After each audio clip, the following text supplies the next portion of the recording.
కేంద్రం నుంచి ఢిల్లీ నుంచి వచ్చిన ఒక పెద్ద మనిషి, కేంద్రం నుంచి ఢిల్లీ నుంచి అభ్యర్థుల ఎంపిక కోసం రాహుల్ గాంధీ గారు స్వయంగా పంపించిన పెద్ద మనిషి ఇక్కడ 35 సంవత్సరాల పాటు కాంగ్రెస్ పార్టీకి తన జీవితం మొత్తాన్ని దారపోసి సేవ చేసిన ఒక బలహీన వర్గాల నాయకుడిని అడిగిన మాట ఏంది?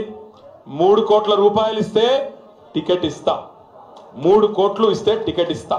ఇది ఒక నాయకుడి వరస.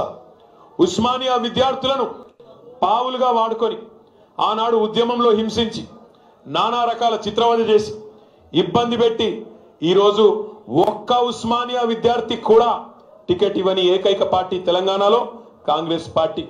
ఉస్మానియా విద్యార్థులు పోయి టికెట్లు అడిగితే ఎన్ని పైసలు ఉన్నాయి నీ దగ్గర, ఎంత ఖర్చు పెడతావు అని చెప్పి వాళ్ళని ఎద్దేవా చేసిన పార్టీ కాంగ్రెస్ పార్టీ. బలహీన వర్గాల నాయకులను అనగదొక్కి ఈరోజు ఈ రాష్ట్రంలో ఉనికి లేకుండా చేసే ప్రయత్నంలో భాగంగానే కాంగ్రెస్ పార్టీ ఏ కుట్రలైతే చేస్తా ఉన్నదో ఆ కుట్రలను గమనించిన తర్వాతనే కేసీఆర్ గారు బొల్లం మల్లయ్య యాదవ్ గారికి ఫోన్ చేసి మీరు రండి తమ్ముడు, మీరు రండి, బలహీన వర్గాలకు బలమైన గొంతుకగా నేనుంటా, మీరు నాతో నడవండి, కలిసి ప్రయాణం చేయండి అని చెప్పి వారిని ఆహ్వానించడం జరిగింది. ఒక్క మాట మీరు ఆలోచించాలని చెప్పి నేను కోరుతా ఉన్నా.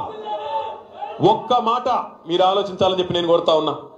3 కోట్ల రూపాయలకు టికెట్లు అమ్ముకుంటున్న అర్భకులు, అసమర్థులు పొరపాటున రాష్ట్రాన్ని వాళ్ళ చేతులు పెడితే రేపు రాష్ట్రాన్ని అమ్ముకోరా మీరు ఆలోచించాలని చెప్పి నేను కోరుతా ఉన్నా. అవసరమైతే చంద్రబాబు నాయుడుకు మొత్తం రాష్ట్రాన్ని తాకట్టు పెట్టినా పెడతారు ఈ నాయకులు అని చెప్పి కూడా మీరు గుర్తుపెట్టుకోవాలని చెప్పి కూడా నేను కోరుతా ఉన్నా. ఒక్క మాట ఆలోచించాలని చెప్పి నేను కోరుతా ఉన్నా. ఈరోజు మీ అందరినీ కూడా తెలంగాణ పోరాటమే, తెలంగాణ రాష్ట్రమే ఒక అస్తిత్వం కోసం, ఆత్మగౌరవం కోసం జరిగిన పోరాటం. ఈ పోరాటంలో మనం కోరుకున్నది స్వయం పాలన. మన గడ్డ మీద పుట్టిన భూమి పుత్రులు, మన నాయకులే ఈ ప్రాంతాన్ని నడపాలి, ఈ రాష్ట్రాన్ని అభివృద్ధి పదంలో ముందుకు తీసుకొని పోవాలి.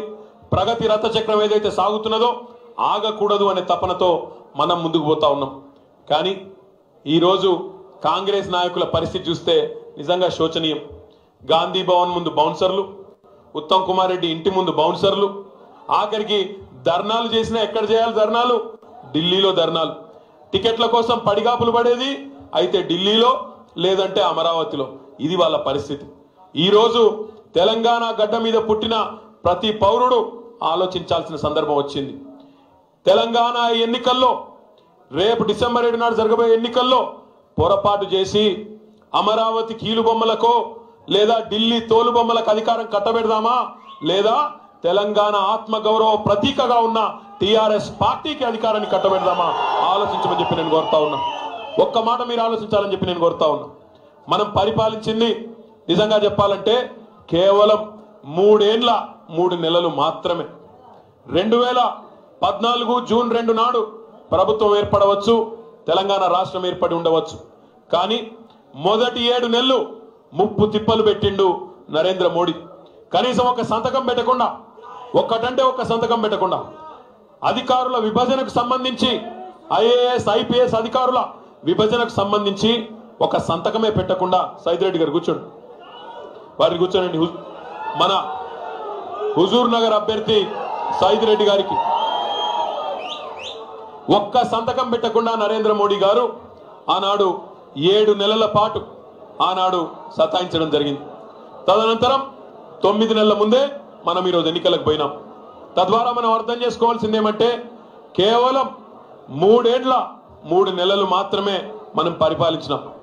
మరి ఈ 3 ఏళ్ల 3 నెలల కాలంలోనే చాలా కార్యక్రమాలు, తెలంగాణ వ్యాప్తంగా ఉండే చెరువులు బాగు చేసుకునేదానికి మిషన్ కాకతీయ, ఇంటింటికి తాగునీరిచ్చే మిషన్ భగీరథ, 1 కోటి ఎకరాలకు సాగునీరిచ్చే సంకల్పంతో ప్రారంభించిన కాళేశ్వరం, సీతారామ, పాలమూరు ఎత్తిపోతల పథకాలు, 24 గంటల కరెంటు రైతులకి దేశంలో ఉచితంగా వ్యవసాయానికి ఇస్తున్న ఏకైక ప్రభుత్వం, ఏకైక నాయకుడు కేసీఆర్ గారు.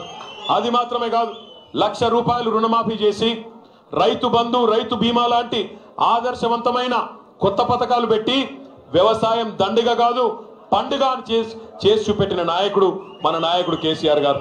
అందుకే మీ అందరితో నేను కోరేది ఒకటే. ఏంటండి వీడియో నచ్చిందా? అయితే ఓ లైక్ వేసుకోండి, లేదంటే ఓ కామెంట్ చేయండి. ఎప్పటికప్పుడు మా వీడియోస్ చూడాలంటే సబ్స్క్రైబ్ చేసుకోండి.